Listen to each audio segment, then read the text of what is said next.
I'm going to be real with you guys for a second. That was hard to watch. Oh, brilliant. Brilliant episode. One of Trek's best. The only thing that really hurts it is the fact that it'll never matter again. Continuity, right? I mean, what Picard goes through, let's just say I know people in real life who have been through about as bad, or not quite as bad, who are still suffering from the PTSD from that to this very day. It's okay. Picard just brushes it off. Made of steel. Did you know Jerry Taylor did a page one rewrite of this? And in hindsight, it shows.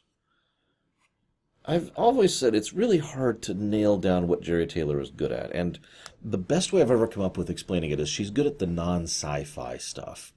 So when you have an episode that's just all about people, she tends to be in her element. And I think this is a good example of that. It's probably worth noting that Mr. Frank, I'm not going to butcher his last name, did most of the real legwork in writing this episode. You know him, the one who did Man of the People at the last second, along with like 5 other people. Yeah. Mr. Frank, again, I'm not going to try his last name, also spent quite some time dealing with, or I should say communicating with Amnesty International, reaching out to them and getting information on the specifics of torture and the psychology of torturing and torturers. Patrick Stewart, also personally reached out to Amnesty International and got a lot of information on the specifics of that because he wanted his own portrayal to be, well, accurate. This is Patrick Stewart we're talking about. Of course he threw himself into the role, and by God he did. That's actually probably the only complaint I've ever heard about this episode, really, is that there probably should have been a graphic violence warning right at the beginning. Now, don't mistake me, especially by today's standards, this episode is positively tame. But do remember, not only did this episode come out in the 90s, early 90s, but it also was a show that children regularly watched. And there were quite a few people who were just shocked and surprised at the content that was all of a sudden in their show. So yeah, I do actually agree. A little bit of a, hey, this is a little darker than usual kind of a warning probably would not have gone amiss at the beginning. But I wouldn't have changed it. I have divided my notes into 2 because there's really 2 plots here. Hey, an A plot and a B plot. And I really want to talk about the B plot first. Before I actually move forward, though, there's this bit I never actually addressed back in episode 1, and I want to mention it here. They have a whole ceremony for Captain Jellico taking over the Enterprise, and everyone basically acts like it's an official command transfer. And I never addressed the why of that. Now, it's actually funny, because there's 2 reasons for it. The out-of-character reason was so that all the viewers, along with the characters, like, oh my god, is Jellico really replacing Picard? You may not be aware of this, but at the time, talks were pretty much at their highest that Stewart was going to go ahead and leave the show. Yes, again, this is now the 2nd time that those talks have been in. Now, by all information we have, including interviews from Stewart at the time, none of that was even in his mind at this point. He had actually he had started to enjoy his role as Picard, and they had started doing more for him, and he had more to do, and blah, blah, blah. So he was happier with the role now. So he wasn't actually thinking about leaving. But by God, those rumors were swirling. Also, just a little aside from the whole production side of things, apparently one of the reasons they announced Generations so early was specifically because they wanted that to be a hook for Patrick Stewart. You will be able to star in a major motion picture instead of just in the show as the same character. Just fun little thoughts there. Again, I'm not sure how necessary that was or how much it changed his mind. I mean, I can't read the man's mind from the past. I'm not Xavier or anything. But in hindsight, though, that's the out-of-character reason. But the in-character reason makes perfect sense. Deniability. Remember, they didn't want to acknowledge that Picard was being sent off on this mission, which once again makes the whole Picard and Crusher being on that mission thing just kind of really stupid, doesn't it? Especially since I didn't even realize this. I thought Data was going to say he's the only captain. No, he's actually one of 3, so they got 2 other people they could bring in on this. So why'd they send Picard? Anywho, let's cover the Jellico side first. So, he says in his log he believes that this is an unavoidable military confrontation, and funnily enough, he was right. It's just the term military confrontation actually covers quite a gamut of different interactions. Obviously, we are meant to think that this is going to be a state of war, and he himself is trying to avoid that, but I'm getting ahead of myself. So there's this bit where he says, what evidence do you have that we have sent a mission to you? And they said, we have Picard, and that's all the evidence we need. Now, that's actually kind of important. He implies lies that that Picard and their squad have killed 55 people. Oh my God, mass murdering terrorists. Right? Sure. I mean, is anybody actually believing that? Well, it doesn't matter, because they have Picard, which means there was a mission, which means the Cardassians have a casus belli. A hostile attack on their territory by an enemy force, regardless of intent, is still a hostile act. The only one that could be even conceivably brushed away as if it was a scouting mission, and it clearly was not. So there's no rescue planned. Okay, that makes sense. No, it really does. In a Star Trek show, it doesn't make sense, because in Star Trek, it's like, oh my God, they're being held in this mega secure facility. We've got to technobabble our way through. But in a slightly more, well, let's call it what it is, a believable timeline, there's no rescue being planned. The more likely scenario to actually rescue him is to succeed in a military conflict and negotiate through diplomacy with a stronger hand for his release. Prisoners of war being exchanged is an extremely common thing in real life and has been for a long time, going back into the centuries range. And probably longer. I only know of it till like the 1400s. Now there's this bit, there's this really good bit, where Gull Evil, I can't remember his name, please forgive me, is talking about how, we have the shot of Picard and we can confirm it, blah, blah, blah. I want you to pay attention to that scene again, and I want you to watch Ronnie Cox's face. He does a lot of really nuanced portrayal with his character, and you can see how torn he is. I've kind of already defended Jellico in the last episode, but in this one, it becomes very clear that this is a man who is trying to do his damn job, and is terrified of the consequences of failure. And so he is pretty much on the edge constantly. And all of that makes sense, because he is terrified, because he understands the reality of war, probably fought in the last Cardassian War 10 years ago. I say 10 years ago. As I've said before, the Cardassian conflicts is such a vague thing in Star Trek history. We still don't know what it is. Anyways. And is fully cognizant of how much of this situation is sitting on his shoulders specifically. He also, this is funny. So, Riker says the convention, the such and such whatcha-fig ruling, treaty, would protect Picard. And the Cardassian says, well, that'll only protect him if he was here on Federation orders. Under that's only for an act of war. And are you prepared to admit that he was here under orders? No. Well then, I'm afraid he's going to be treated as a terrorist. Do you kind of get how this is actually surprisingly political? In a wonderful way, and kind of indicative of the direction DS9 would be going, no less, in several ways. Because what we have here is the Cardassians have the perfect casus belli, twice actually, to declare war on the Federation as a defensive war, one that is far less likely to draw in additional allies, and is far more likely to push support for war down amongst the Federation.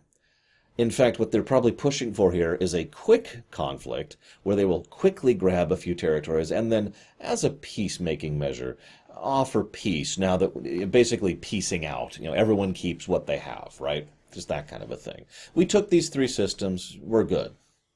Let's just call this off.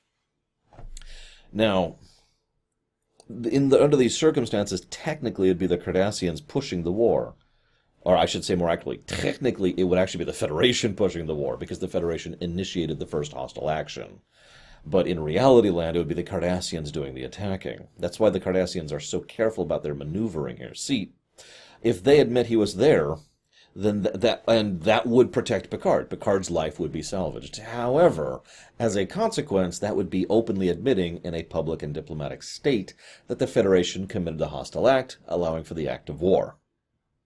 Instead, they deny it, which the Cardassians were probably expecting. So instead, they offer something else. We'll just give him back, and you will leave the system, basically abandoning it to the Cardassians, who can then move in and take it by force, if not on paper.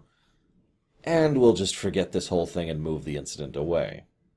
Basically wiping the slate clean. Straight trade. Now, that is also a terrible deal, and one that Jellico should not take.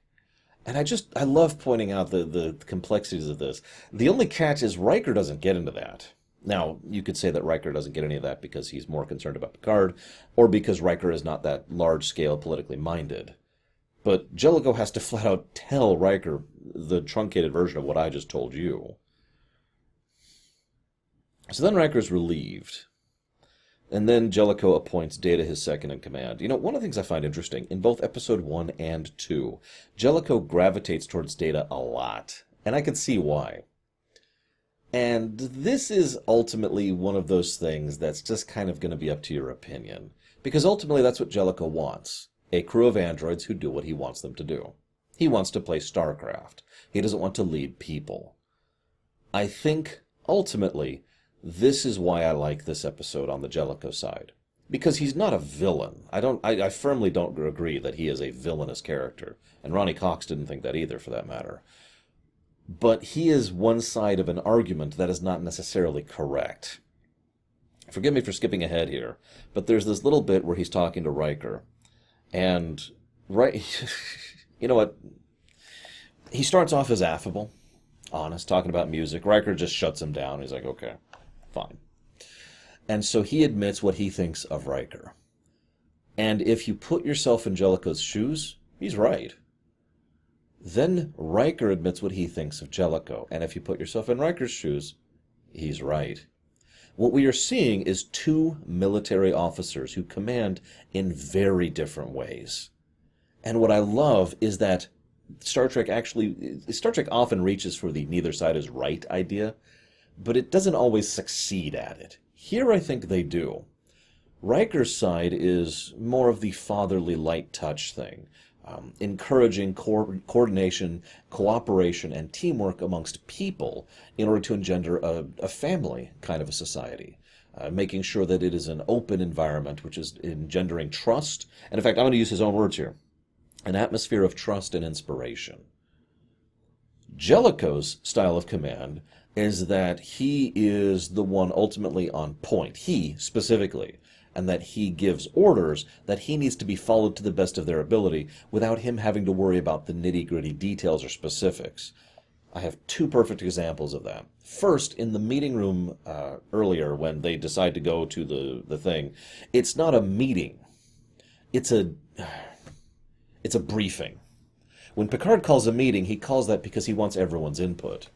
When Jellico calls a meeting, he calls a meeting because he is telling you all your jobs. Do you see the difference in command style there? Furthermore, later there's this wonderful bit. It's a very subtle touch, but it works wonderfully to showcase the character. He says, Data, I want to be at this location within this time. That's the order he gives. This is the result I want. I don't know how to get to this point. That's why I'm telling you to do it. Data then says, set this course at this speed, done. So you can see the different approaches there. And I admit I would probably be more on the lines of the fatherly approach. That's how I have led in the past, and that's how I prefer to be led. But I'm not saying that Jellico's approach is wrong, just different. As ever, love to hear your guys' thoughts on this. Anyways, a couple of the notes about Jellico before we move on to the meat of the episode. Right after the confrontation with Riker, where he relieves Riker of duty, we see him completely on the ball in resolving the situation. Now, that was an important move by the creators, because they basically just put him as an antagonist to Riker, so they then have to show that he is not an antagonist to the crew. He is, in fact, an ally of the crew, and they needed to show that immediately so they don't lose the audience or risk alienating more people. Remember, Jellico is quite a divisive figure. And of course, Jellico is really big on results, and he needs the best pilot he's got in order to do this very dangerous shuttle mission. And Riker is the best pilot on the Enterprise D. So Jellico, without hesitation, I might add, goes to Riker. And when Riker says, frankly rather smugly, says ask, Jellico, without hesitation, asks. It's unpleasant, and he doesn't want to do it. but he does it because he wants the result. And that is Jellico's approach right there. So, then, probably my favorite bit on that side of things, he attaches all these mines to the ships, and by all accounts, everything up until this point has led you to believe that Jellico is going to just destroy the Cardassian ships and start a war. Now, I point that out because, and I keep pointing this out, there's different kinds of tension you can create, right? Whether the audience knows, the character knows, or some combination thereof. In this case, this was character knows, audience does not know, which is actually a pretty rare one to pull off correctly. Here, Jellico knew he wasn't going to start a war here. This is a negotiation tactic. But because of the unique circumstance that Jellico does not let people in on his thoughts, that he doesn't have meetings to discuss things, that he doesn't explain people the large view or what he's trying to do, he just gives them their specific jobs. Nobody knew that he wasn't trying to start a war, including us, because we never saw him say anything about that. So the bait and switch actually works quite well, both in character and out. And of course the negotiation tactic works brilliantly, because of course it does. So, now let's talk about the torture episode. Let's just be blunt about it. Sorry. I noticed in this episode, it was a little more obvious that Warner was reading from a cue card. He would do this thing where he would kind of dart back and forth periodically, like every line or so. And I guess they did what they could. In fairness, if I didn't know about it, I probably wouldn't notice it. I certainly didn't notice it back in the day, although, of course, I was watching on a tiny TV screen back in the day, but you get the point.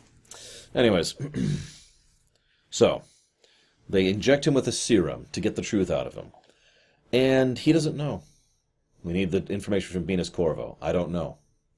Okay, inject more serum. Let's start again. Now that's important, because it's really the crux of the episode, in a really weird and horrible way. See, all of this was a trap by the Cardassians to get Picard in here to get their defense data, so they would have basically a leg up on the initial conflict that I described earlier that they're trying to provoke. The defensive war of conquest, as weird as that sounds. Anybody who's played any Paradox games knows exactly what I'm talking about. So, I just want to point out that that was actually in the teaser. In the cold open, we established that he does not have the information they want. So why do they keep torturing him? Notice that they use the most direct and, let's call it the most accurate way of getting results from him first. Just drugging him up, and that makes perfect sense. As Picard later says, as real life has shown many times, torture does not get results, at least not information results.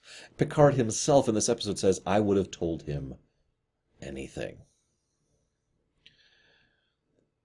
So, Madred comes in, and can I just gush for a moment? One of the things I mentioned was the budget thing.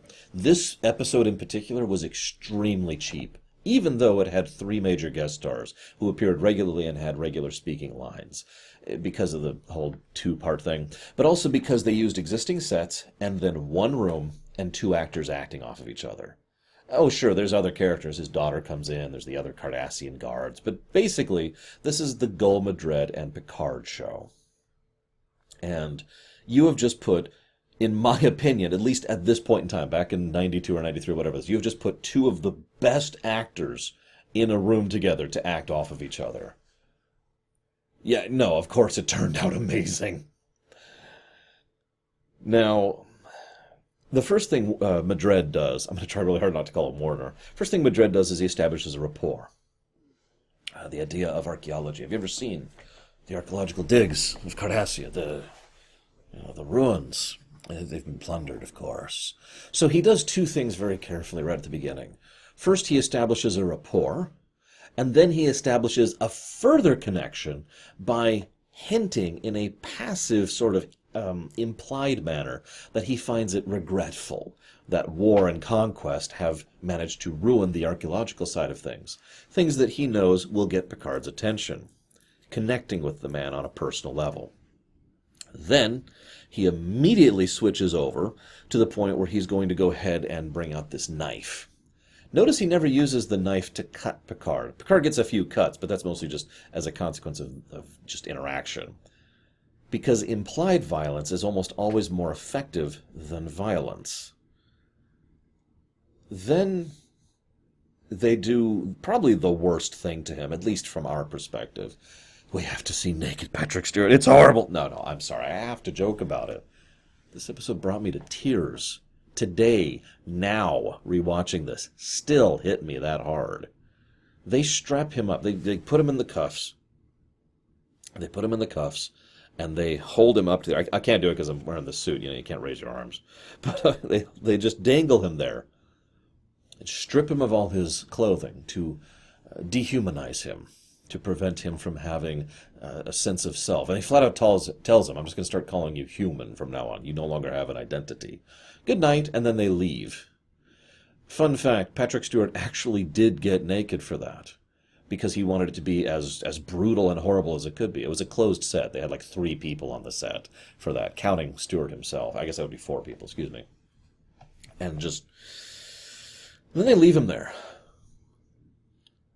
One of the things I find interesting is real-life people don't really understand how bad torture could be. And that's a good thing. Nobody should understand how bad torture could be. But what I mean by that, though, is that most of the time you think torture, you think Braveheart, right?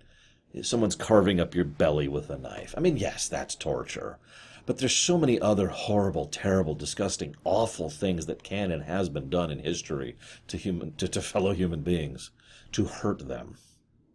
I want you to imagine for a moment that you are being dangled from your wrists. Now, I don't know how much you weigh, and I don't care. But however much you weigh, all of those pounds, all those 90 to 375 and 0.2 pounds, I'm just messing, all that weight is being pushed right here and right here. So that's point number 1 of this. That is going to hurt like hell. It's going to dig into your skin. It's literally going to cut. There's nothing sharp about those metal bangles. It doesn't matter. They don't need to be sharp. Pure pressure and time will split and cut into your skin. Now, as you're left dangling there for a huge period of time. So the blood just slowly starts to drain out of your arms until it gets to the point where they get to that very horrible, not quite capable of feeling sense. So you lose functional control over them. At some point, the combination of pain and fatigue will make you pass out. You will not fall asleep. You will pass out from sheer exhaustion. And when you are awoken, you will barely be cognizant and functional. Credit to Stewart, when he is finally released from that, he can barely move his arms, and they're still stuck like this, which is exactly what would happen.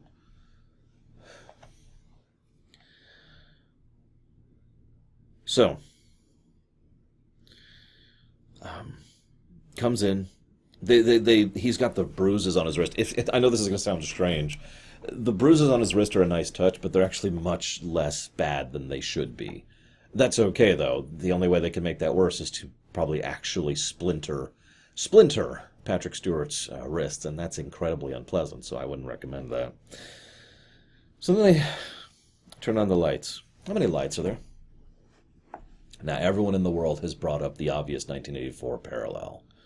And I'm pretty sure at least part of that was deliberate. Nobody's ever confirmed that. Frank, who originally wrote this, has never actually confirmed whether or not there was any deliberate intent to do that. I know that a lot of the set designers were deliberately trying to avoid connections to various dystopias that are available at the time, but not sure if the original writing was. Regardless, this is the most fundamental and simplest form of control. And that's why it was so effective in that book. You see, the power therein, or the attempted at power, is not that 2 + 2 = 5, so to speak. It's that I will tell you something, and because the party tells you something, it is taken as true, regardless of all other circumstances, including what your own eyes are telling you. Now, if you're paying attention, you're thinking, well, that's not trying to get information. That's just trying to establish control. Exactly. The really horrible element of this episode is that Gul Madred tortures Picard for no good reason. He has already failed to procure the information they wanted. The operation and all that effort was wasted. Now, the higher-ups in military supreme command, or whatever it's called, I forget what they call it. They actually had a term. They used it in DS9. I can't think of it right now. The military commanders are trying to make something out of this. And I already talked about that on the Jellico side of things. But for Madrid, well, he's just left with a guy. You remember what Jellico said about Cardassians? Pack animals, establishing dominance, seeking, others around them. I'll get back to that point. So, how many lights are there? And he's so civil. He even apologizes. I'm sorry, this will be quite unpleasant, but it'll be so much clearer if I just explain to you through action how I'm torturing you. There's something really insidious about the way that someone who is torturing you will try to portray themselves as if they're on your side. A very classic intimidation and interrogation technique that is used in real life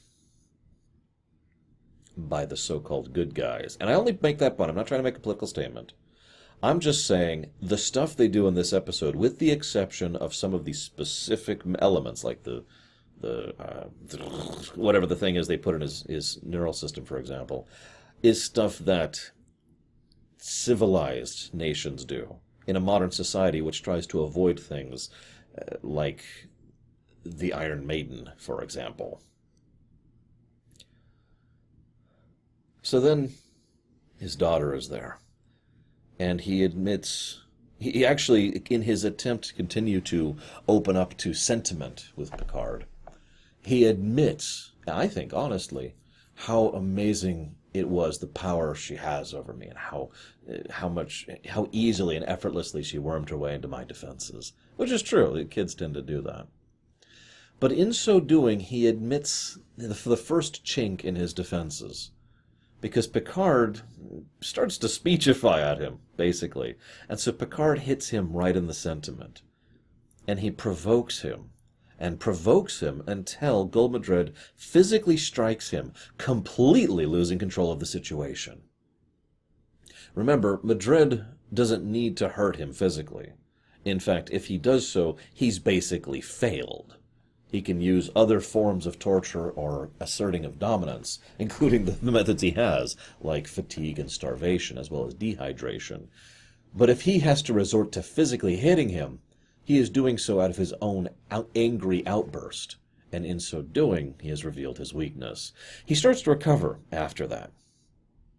He leaves, actually. Takes a moment, so to speak, comes back, offers the egg with the living whatever it was in it, I forget the name. And he says, hey. He doesn't actually say anything, he just offers it and watches. Picard, of course, eats the thing whole. Yeah, I've been there. And then he's very pleased by this, and after this show, decides to go ahead and offer him, real food and real drink. Here you go, a reward. And then he tells a story. Now, what's funny is this is, again, him attempting to reestablish the rapport, to come across as the positive side of things. I have suffered, too. I have been tortured, too. I have gone through hell, just like you have, in a very similar manner. And he tells this whole story. And then, of course, he adds, again, this is probably a mistake by Madred's part, but then a bigger boy came along and took it, of course. He had to break my arm to do it. And then Picard... It must be so rewarding to repay all those years of misery. And Madrid doesn't even fully understand, and it is Picard who has to point out that Picard gets it. That the only reason he is being tortured and tormented is to satisfy the need for dominance and revenge of one petty gull. He hits Madred so hard, Madred has to divest himself of all of his attempts at psychological manipulation and revert right back to straight torture. And he just continues to do it over and over. What's the information on the system? How many lights are there? And Picard won't yield. You are a 6-year-old helpless boy. You cannot hurt me. I admit I broke down in that scene. It was very... just remembering it, it was very hard to watch. You can tell Stewart did his research on what someone acts like when they're being tortured past the capacity to endure it.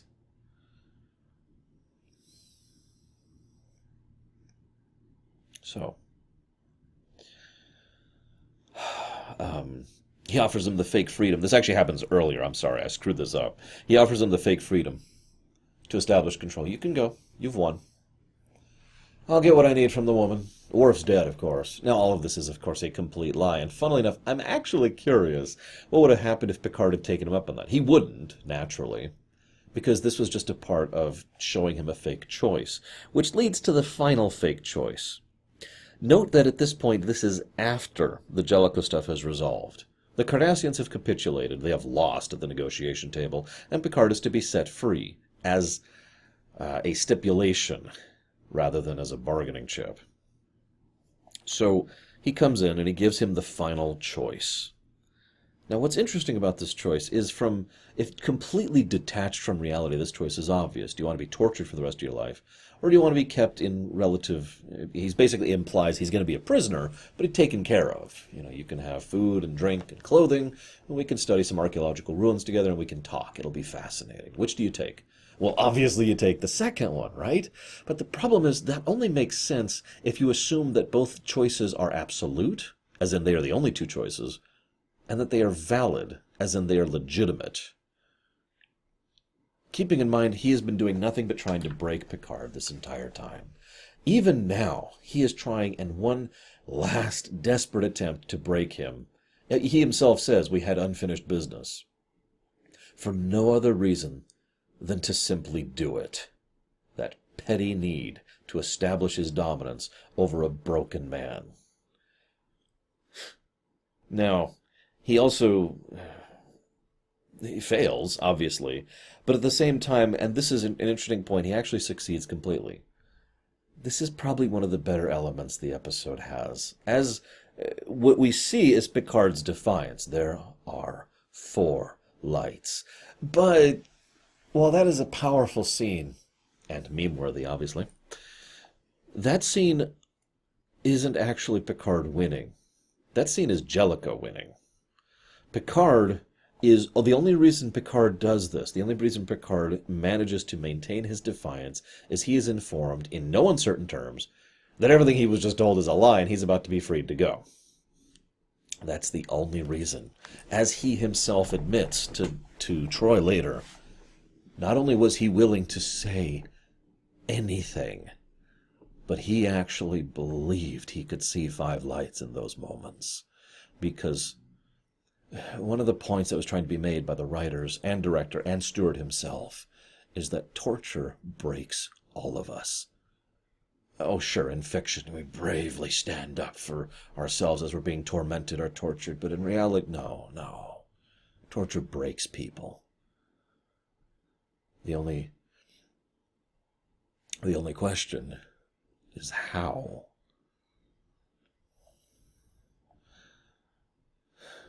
Now, forgive me for getting a little emotional here.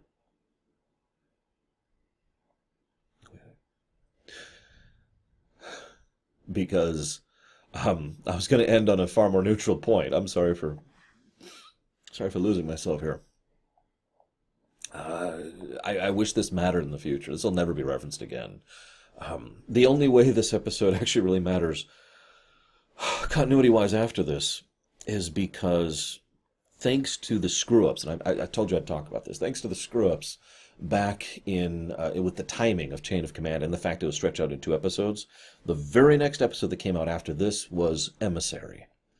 As a consequence, despite those screw-ups in Part 1, with the slightly retconned version, it now becomes clear that the major reason the Bajorans bailed was because of this episode and the victory that Jellico just offered to the Federation in these negotiations and in the ongoing, let's call it, stance between the Bajorans and the Cardassians.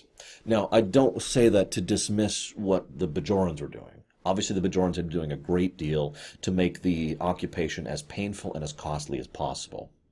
But my point is, this was the final bit of hay, on a large barrel of hay, on the back of the Cardassian Union. That these events were finally the, okay, we're done moment for the Cardassian Union. And they pulled their forces back, and they pulled the units back. And with this increased diplomatic and political, as well as military pressure from this episode, They simply gave up on the Bajoran situation, and the Bajorans pushed them out. And I bring that up because that's the only consequence this episode has, and even that is an unspoken consequence. And I'm curious what you guys think of it. How much validity you think there is to that or not. Either way, having endured that, I hope you guys enjoyed my thoughts. I'll see you guys next time.